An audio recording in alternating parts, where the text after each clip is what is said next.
And here I am. Alrighty. I think my voice is good enough that I can talk about Monster Hunter 4 Ultimate. Hey, Obzen. I know you were waiting for this one. Okay, so last week we went over Monster Hunter 3U. The week previous we went over Monster Hunter Try. So you would think in the order of Monster Huntering, straight up Monster Hunter, what? Quad would be next? Monster Hunter 4?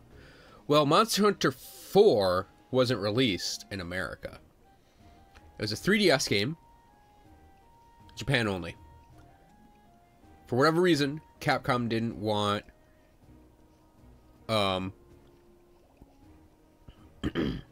didn't want to release 4 in America. I think it might be a cost analysis thing where they probably went, oh, we'll just make enough off of 4U, we'll just do 4U. And they didn't bother with 4. But anyways, that, like, whatever, right? We didn't get Monster Hunter 4. We got Monster Hunter 4U. So what I'm going to do with this stream is I'm going to treat this as Monster Hunter 4 Ultimate just being Monster Hunter 4. I'm going to go straight from the differences between 3U and 4U. I only note a couple things as I go, specifically with the Charge Blade and what is added to Ultimate from 4 anyways.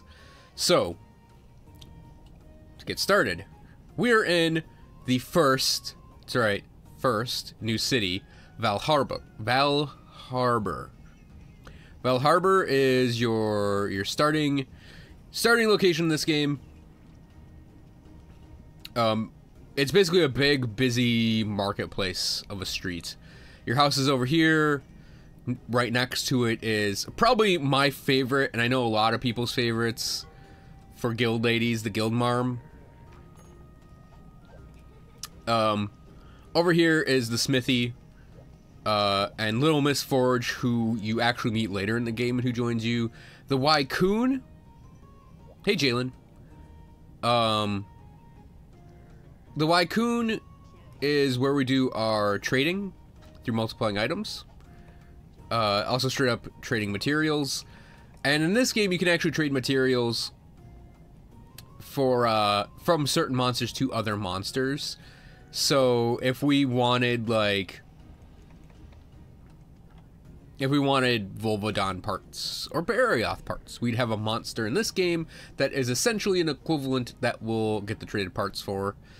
Some of them don't make sense, in all honesty, but some of them do. And this is how we get more armor sets in the game, and Capcom gets to continue being lazy. Because, yeah, like, there's no Narga in this game. But you can trade Zinogre parts to get Narga parts. And then we can redeem our points to buy things as well. So this guy replaces the farm, essentially, from 3U. And we got our bistro, well, not bistro cook, our street cook over here. Who does our, you know, foodstuffs. And then this lady just sells us general things to Valharbor Market. This is where we leave on the quest, and one of the new additions is we just have an item box right here.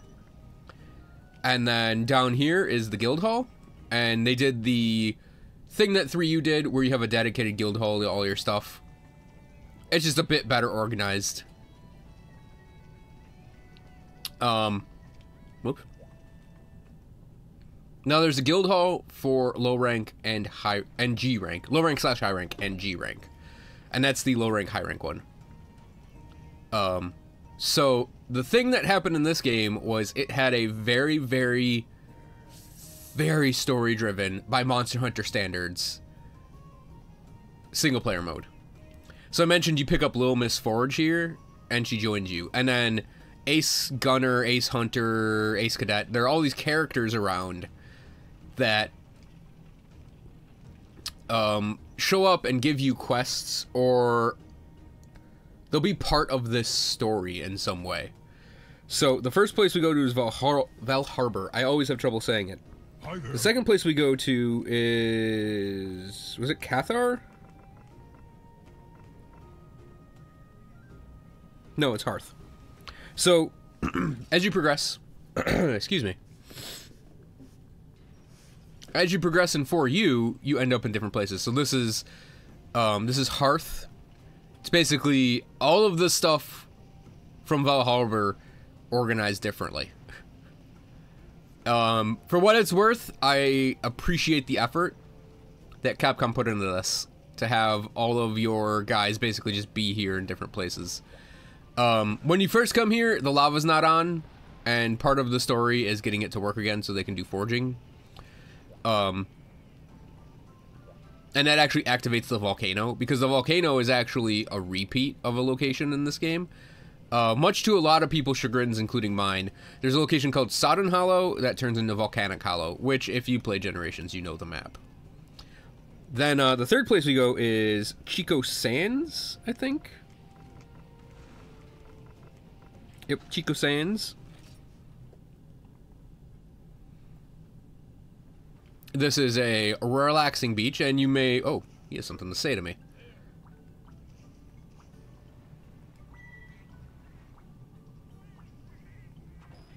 Oh.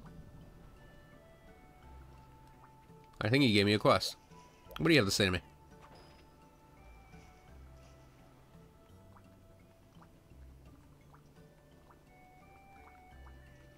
Okay. So Chico Sands, again, here's all of our stuff. Because we are part of a caravan. So basically all these things fold up to come with us. And Chico Sands is a nice calm beach. And then... you go to Sunsnug Island, which is where all of our cats are. Though our cats do follow us around in our house. The cats play a heavy role both in the story and just for you as a character too. So this is the game where you make a cat that goes with you as a main cat, and your cat's a badass in this game. Hey Yukari. Have I pulled the sword out yet? Yeah, I think so. If I haven't, I don't remember where it is. Could be right here. Given that there's no indicator, yeah, I think I pulled the sword out.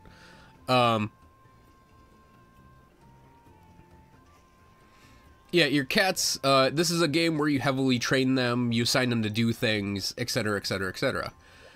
So a lot like what Generations has, except you don't get to be one. You don't get to play as one. But yeah, these are all the cats. Again, I use the same naming structure as I did in Generations. Uber's my main cat, Tuber's my secondary cat, Chewy's my tertiary cat, and then Nemo, Wrangler, and Proton are my brother's cats. But they're the ones I have to do things. You, I believe, send them on expeditions similar to Generations. I think. I might be misremembering that. I never cared that much about the cats in this game, in all honesty. But yeah, Sunsnug. Fourth one is Cathar. Cathar is my personal favorite. There's one more, too. Really cool. Like, our house is here. It's like a little sky village. Obviously, we have all of our stuff up here. You go off quests on there. And then, you had this melding concept in this game where you would take, old talismans and basically turn them into new talismans. And that was how you could do, charm farming. And all of our stuff is over here. I just thought this was a really cool place. It also had... it was associated with my favorite map, too. What's that called again? Let me look at the quest real quick. I'm sure there's a quest in here somewhere.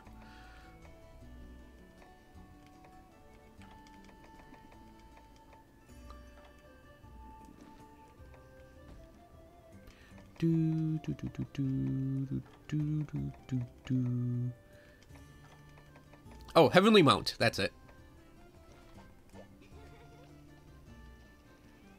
This is a really unique stage. It reminds me of some of the newer stages they're doing, too. It's kind of like a floating ruin. A little on the arcane side, but still pretty cool. And as the story progresses, you're chasing down Gore Magala, trying to figure out what he is, and you eventually end up fighting him as Shigala Magala, and that's sort of the end of the base game story. And then for the ultimate part, they added in one more town, Dundroma.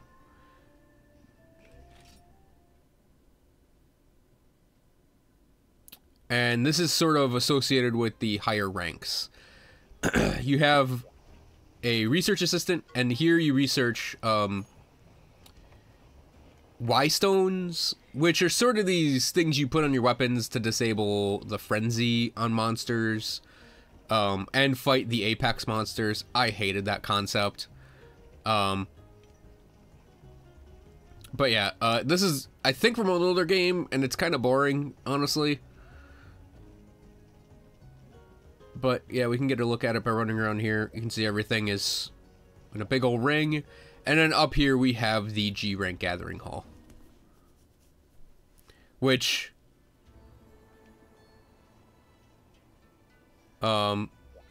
leads in with some very sexy saxophone music, which makes walking up to this guy really awkward. So yeah, this is the G rank gathering hall. It's very, very ostentatious for a Monster Hunter gathering hall, in my opinion. But yeah, that's pretty much the location. So I'll go in our house now. And we'll look at armor sets. So like I said, though, the Charge Blade and Insect Glaive were introduced in 4, and thus introduced to the West officially in this game. Charge Blade was a little different from 4 and 4U. It couldn't charge its shield, and there's no shield punch. So it's pretty much use a sword to get your files, transform, spend your files, transform back, use your sword to get the files, repeat, repeat, repeat. I think guard points were involved. Maybe. I don't remember. Because I never played the game. And Insect Glaive, I think, was more or less the same. Now, in this game, I'll admit, this is my least played Monster Hunter game, because I had about 560 in Try, 700 something in 3U. I'm up to like 500 in Generations. I have like 327 in this game. So I didn't exactly play this game as much as the others. Oh, yeah, this is our house, by the way. Your main cat will be standing here looking like a boss. You have your Poogie. Mine is dressed as Devil Joe. That's your secondary cat. And the rest of your cats are just gonna laze about. Chamberlain, your housekeeper, you can, I think, switch that out for other housekeepers. But, I mean, Chamberlain's a bro, so he gets to stay. Anyways, we'll look at the armor sets real quick. So, in this game, I'll show one of the meta armor sets later, because I'm assuming Obzen's going to join me and he'll wear it once so I can show it. It was called, like, Yuka Yuka Yu or something, and it was a mix of Yukanlos and Teostra. And it got you a good set of starter skills. I think it was, like, Sharpness +1 and maybe even Razor Sharp together. And then it had an obscene amount of open slots, so you could highly customize it. But I never got that set because it looks ugly as sin. So I went for just random stuff as I was going through the game. I wore a lot of Zenogre things, but an easy one to go for is the Regio set, the Surregio set, who was introduced in 4U, and for whatever reason is not the flagship monster on the box in the American version. I hate this box art. This box art looks like student Photoshop from an art school. They should have just used the Surregios image. But yeah, his set is just, it's nice and it's a nice all-rounder set with the steady hand skill there. I don't remember what steady hand actually does. Let me look.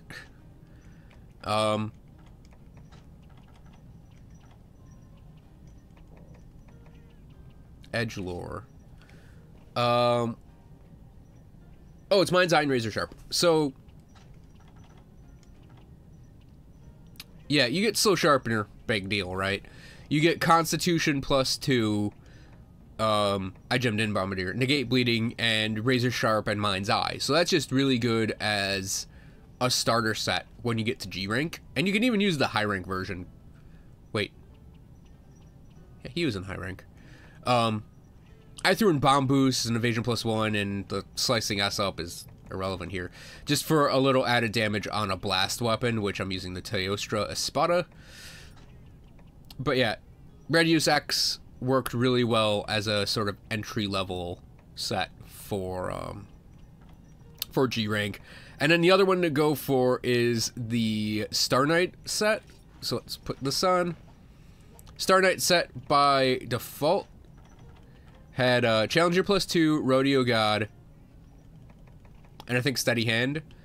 So you had Razor Sharp with Mind's Eye, with Mounting Master maxed out, obviously, and Challenger +2 for a big DPS boost, because monsters are always angry in G rank, and you could easily get speed or sharpness +1 gemmed into it, because I think it had a few points by default. And I threw in Speed Sharpener and then Bombardier, because that was easy to do. But yeah, Speed Sharpener and Razor Sharp are easy to throw in there. Great for SNSing and, I mean, any weapon group really, but you don't necessarily need the Speed Sharpener. So, wait, I had to look at this real quick. Okay, oh, it had Sharpener by default. Never mind. So, okay. 2, 4, 6... Oh, no, wait. I think I put it in. Never mind. No, it didn't. I'm misremembering. But yeah, you can see. You get sharpness +1. It's just 3 + 3 on both these gem slots, on the 3-slot gem slots. And you have 5 whole slots open still. So yeah, you had the 3 links to play with, and then 2 1 links. So Star Knight was really good, just as a general set. I pretty much just use this set. I'm not gonna lie. I'm just using just this set. Because it doesn't look bad. It at least looks all together. And it has amazing skills on it. But this is the other set I use heavily. It is the G-Rank Gold Rathian with some G-Rank Teostra parts. And we end up with Great Luck, Sharpness +1, Speed Sharpener, Part Breaker, Divine Blessing. If that sounds a little familiar for anyone watching this video after the 3U video, that's because this is basically my 3U set pulled into this game. It really is that same set, just in 4U. Great Luck to do the farming, and then all this stuff to support it. And this one actually, it doesn't look as good as the old one, but it still looks okay. 714 on the defense is not bad. And yeah, just a good general farming set. I think I came up with it myself, too. We have a fashion set here. Not as good as my other fashion set, but passable. And then a lot of these sets are either full monster sets or trash. I think I had ideas for these at some point, but never got around to committing on them.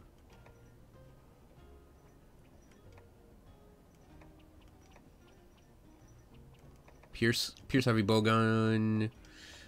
A set to try and utilize that high dragon damage SNS and also look good.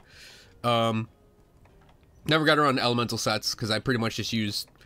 I mean, I did the Marge Simpson Chanel dress thing with the Star Knight armor because we got a blast weapon version, an elemental version, a status attack version, and an artillery god version. Oh, that's also the other thing.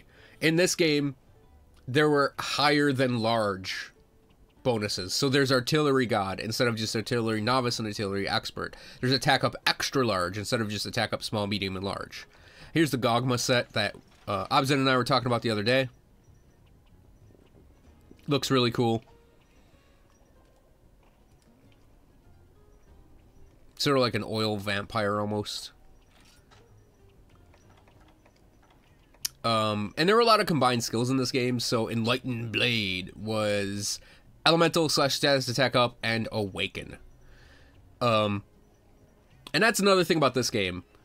A lot of it was both combining sets together, because a lot of the sets had like a bunch of disparate bonuses, so mixing sets was incredibly important in this game, but also there was this whole idea of combined skills being incredibly common. So, like, yeah, Regio's set, the Regio set has Steady Hand. Gogma set has Arcana, Enlightened Blade. And that was pretty common, too. And then I have all my Zinogre stuff, and then I think this is... yeah, straight up G-rank Zinogre, which looks silly. Yeah, I think I ended up using, even with the high rank waist piece, I didn't really like the G-rank Zinogre armor.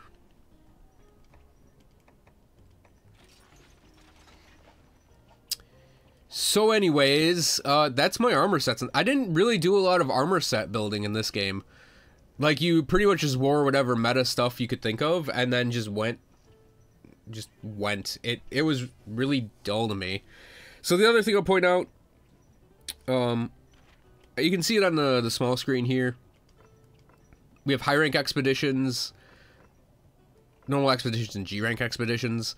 These are special hunts you can go on in very boring, very flat environments for whatever the monster is listed, and other monsters can show up.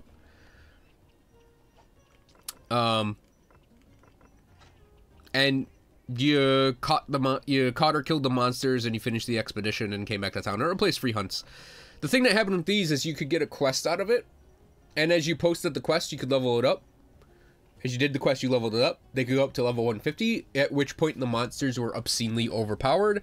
They could probably one-shot anyone, even in high-end G-rank armor. I'm getting to the relics in a second, Kaiser. And welcome, Kaiser. And yeah, like, they were just incredibly difficult, and it was a huge turnoff for me. So he's asking about relics, and I believe the answer I have for him is I never got one that I really liked. Well, here's some relic ones that aren't good. That one isn't that bad. What does it have on it? So relics, avarice. So relics, you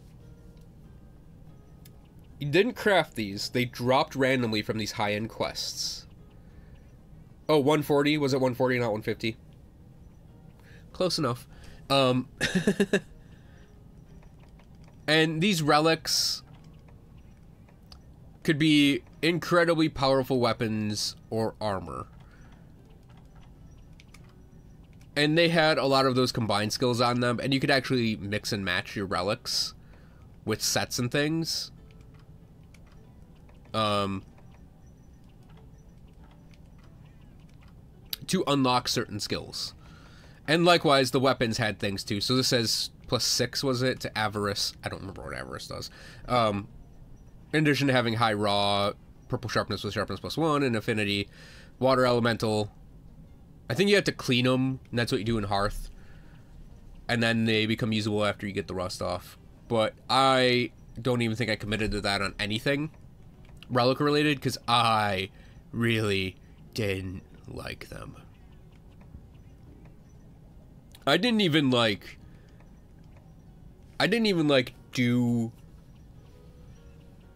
a lot of expeditions. I did a couple with Cavo. We went after, I think, Chameleos. That was really high level. And that was really annoying. They were all annoying. Lots of the end game in this game just annoyed me, to the point where I was turned off by it heavily. So yeah, I never got a good relic. I didn't want to get a good relic. I didn't want to spend the time on relic quests.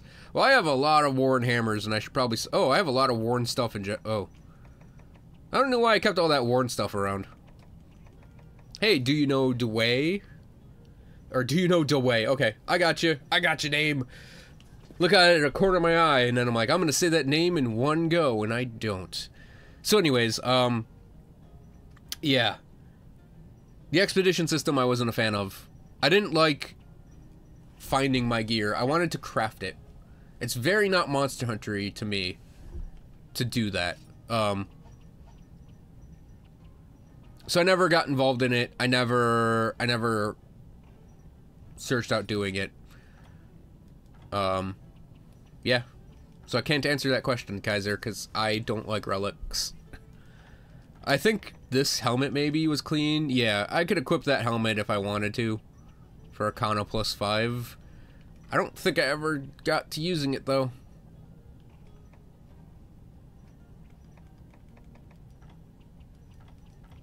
Anyways, yeah, I had a lot of stuff made.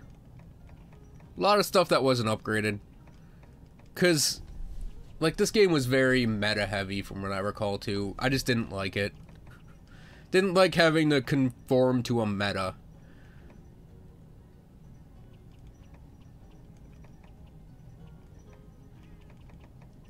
But I've never conformed to metas. I didn't even use the charge. I used the charge blade a bunch, but not that much, in all honesty. I mostly stuck with gun lancing and SNSing. I only picked up the charge blade because everyone else is doing it, and the weapon is actually pretty cool. But yeah, I only had a couple endgame finished items that I ended up using. I just never got around to really farming the endgame more than what I did 300 hours in. Let's see. Is there anything else I need to cover about updating from 3U to now? I don't think so.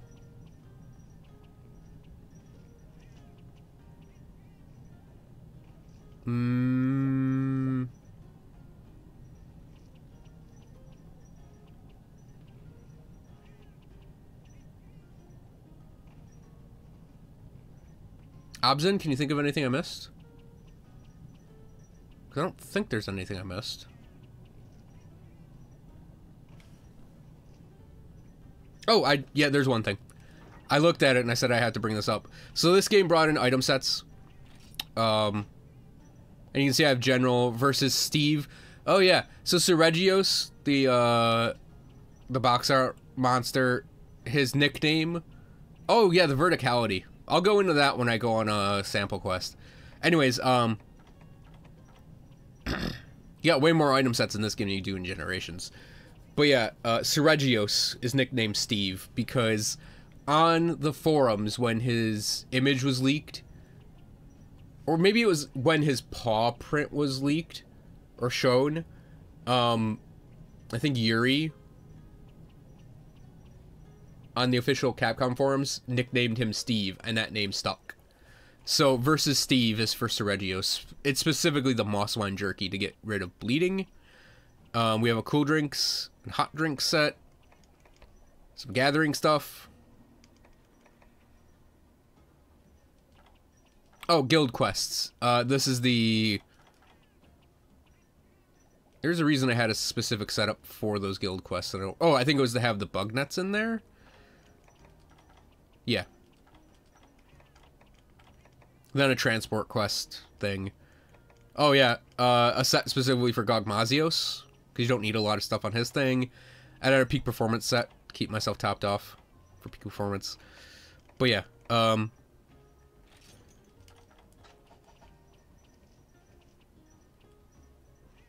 this is also the game that introduced verticality in quests. So let me just grab up, little match. We'll go completely maxed out ostentatiousness. I will open up a room in a second. I just want to go and show this real quick because it's important in my little,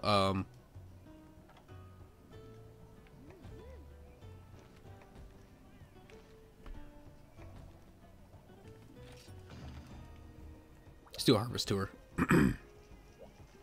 It's important in my little series here just to point out that even though in Generations we've done this heavily, this was a new concept for Monster Hunter. Is the quickly jumping, quickly climbing, and doing attacks off of ledges. It was completely, wholly new to have the ability to jump around and just have this flow as you went through this map.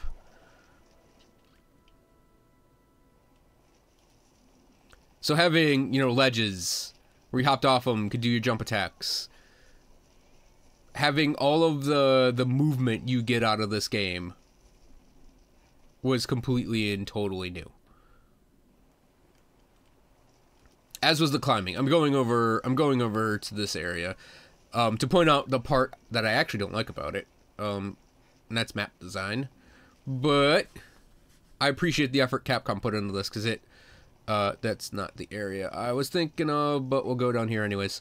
Yeah, so you had like you had these like multi-tiered stages in some places where you'd walk on vines or spider webs and there'd be stuff underneath, and then you had areas like this where it was like a fractured terrain and you could like hop off things, and you just moved around. Like, it was so new and exciting to have this ability in the game, to just this much movement. Was fresh and exciting. It led to some annoying things though. Specifically, little ledges like this, where you could get tripped up on them, or your character could go into a rising or falling animation, and you can't evade during that. Like, you can press evade while you're climbing, and you're not evading that. And that can get you owned sometimes, but still. Yeah, I know why they did it. They wanted to showcase the verticality. But it did lead to annoying moments. And then, I think maybe one of the things they wanted was for you to climb on to walls. To, like, hop off and jump on monsters. So they put areas like this zone in, where it's like you have giant walls you can climb up and climb down, which is cool in some level, but it actually does kind of get annoying when a monster comes into the zone and you have to climb up a wall after it if it knocks you off or something. And while I say that's annoying, it's still pretty cool, I will admit, to have that ability to move around. And I do like Ancestral Step from a visual design standpoint. It's very autumn, right? Very orangey and red. And all the new maps are like this. Ancestral Step, Southern Hollow, Volcanic Hollow, Frozen Seaway, and Heaven's Mount.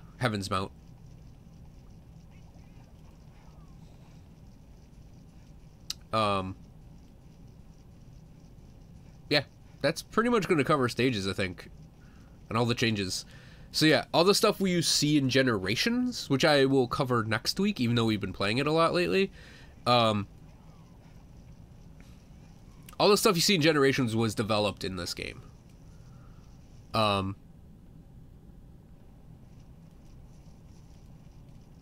a lot of the stuff you're going to see in World developed in this game.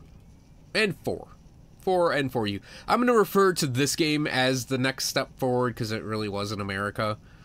But yeah. Basically the whole freedom of movement thing was developed and perfected in 4, and then Generations, and then what we're getting in World is gonna be the next step forward from this stuff. Like, that blew your mind. Like, that was mind-blowing to have the ability to do that from 3U to here. And just to have it work and flow. Like, you could combo off this. And that's a great ending screen right there. Like, you could combo off your jumps and stuff, and it was great. Definitely the best addition. Now, 4U's monster pool, I'm not exactly a fan of. I don't like Gravios, Rosarios, selling all that stuff.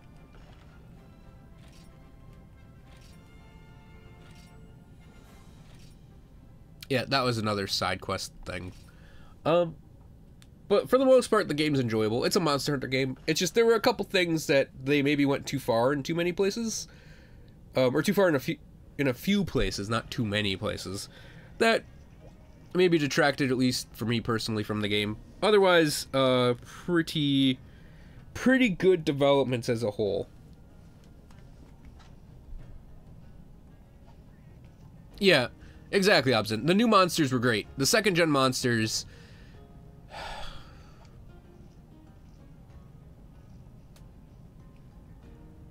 The less said about them, the better.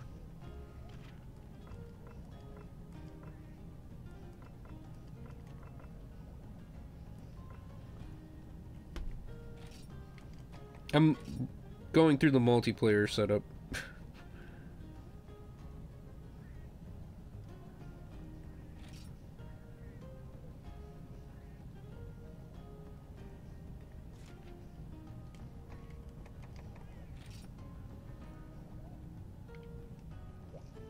Oh wait, I want a passcode on it.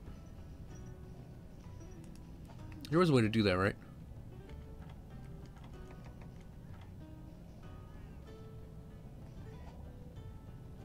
Hey, Alpha. We hunt in a second. I'm actually redoing this real quick.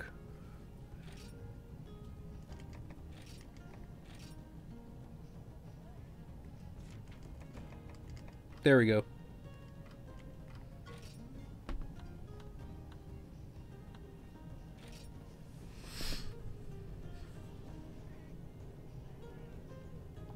So as usual. Okay. I do like that you don't go through a load screen to get this pulled up, because we're effectively online right now. So that's not the hub code on screen. 406561 6244 8693. Okay. I'd actually like Obzen to have a spot, because I promised him he could join me for this.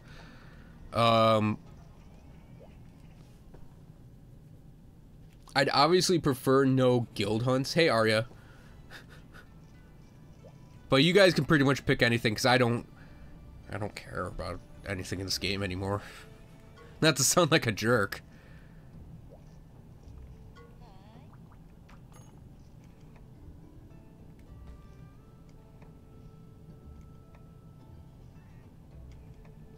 Yeah, I didn't even finish a lot of these.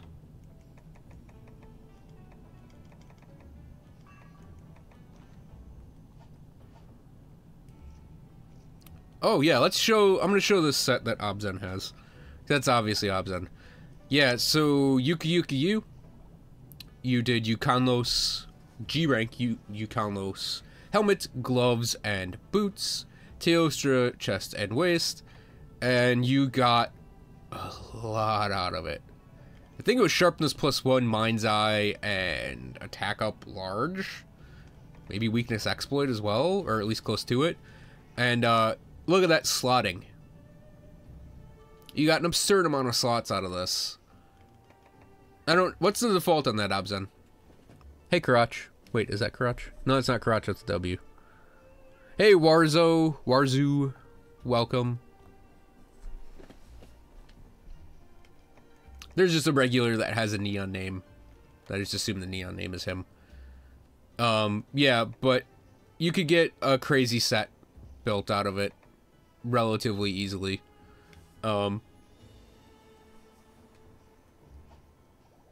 It doesn't look terrible either.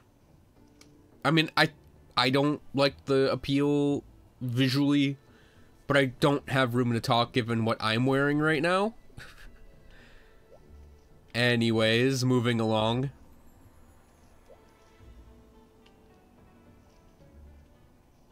Yeah. The game was a lot about doing the mix set thing more than full sets. Even though all Monster Hunters are like that on some level, this game was really, really mixed set focused. Even more so in Generations. Because Generations, you at least have the concept of deviant monsters. Sharpness 1, Mind's Eye, attack up small without gems. So really easy to get attack up medium / large / extra large. And then really easy to gem other stuff in based on your weapon and your amulet, because it didn't require a talisman at all.